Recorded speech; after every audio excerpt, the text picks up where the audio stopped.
So I have a dear friend that has this pony. Hasn't been able to catch it for a long time because it just runs away. Its hooves have just kind of got out of control. Holy crap.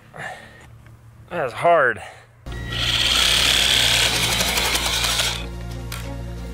Look at that.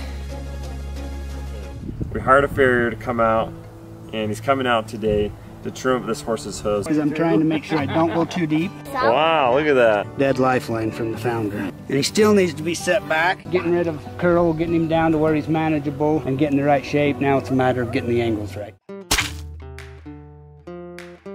So last time we had our pony Charlie trimmed, our farrier recommended that we get him x-rays. We got a front feet x-ray, then the vet will send me the x-ray and I'll know exactly where that coffin bone's sitting. So we're gonna have a vet look at him today. I want to personally thank all those of you who have so generously donated to our GoFundMe campaign to help rescue this pony. Without you, we wouldn't have been able to get these x-rays today, and we wouldn't have been able to rescue this pony as we have.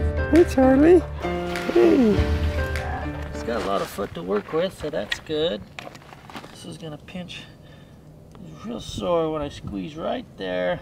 He's not really giving me anything right now, so that's good. What's his name? Charlie. Charlie. It's a she, but... Oh, she.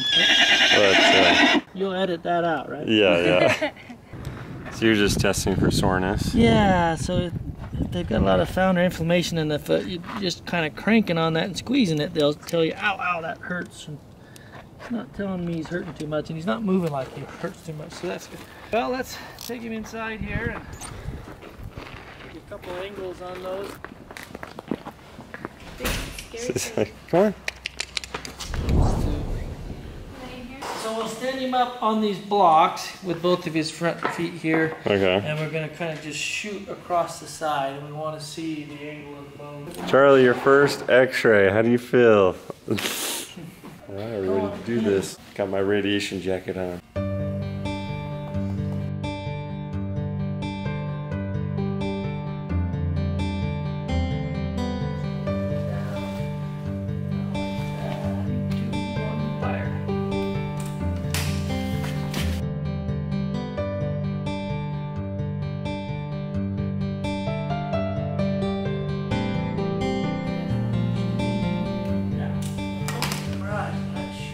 So it does show, if we look at the tip of this bone, how he's got some remodeling and walking around just too much on the tip. If you see the angle, how it's really steep up and down, it should be a lot more flatter. Should be more like more out. Yeah, like and then we can see that from our thickness from here to here is a lot thicker from there to there. That tells us there is some degree of rotation. He's not that bad. We got 17 millimeters there.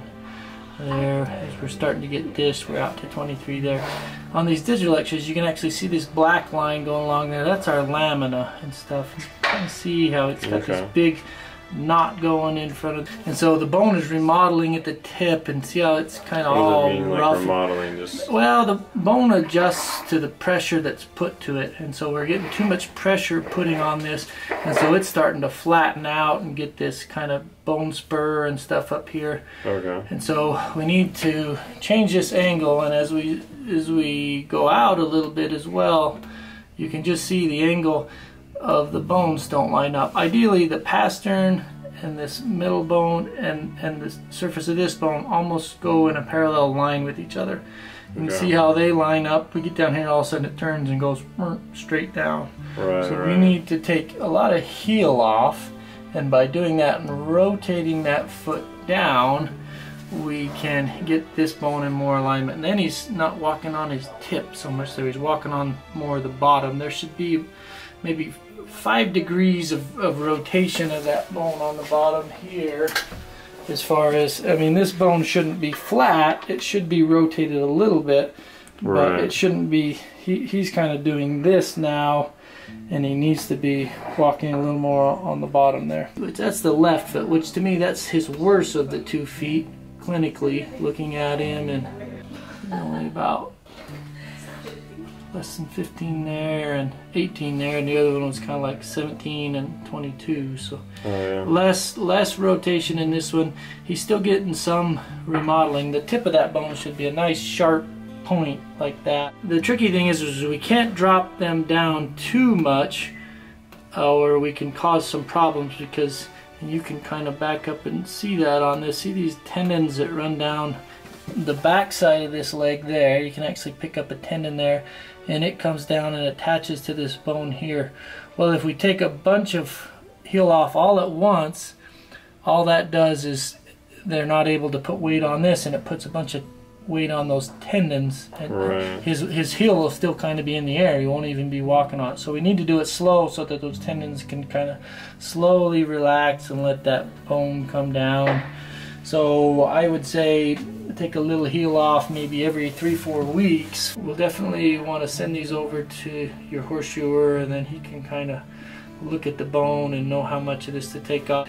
But definitely some stuff to work with that we can definitely improve it. Yeah. Heel off, we're gonna have to take some of that toe off too, but just not a lot of the sole. Right. On the back, he's gonna pull a bunch of this frog out still. He's not gonna take hardly any from this region through the sole here, but kind of through the heel there, the heel there, and then he'll take some of this off the front. Yeah, he's like, get some x-rays, that'll help me out better understanding the angles. You can't do it. You can't look at the foot and know what's going on. You think you would. Like, I suspected that he was a little bit high just by looking at him there, but... All right, let's go home, buddy. Hey, come on.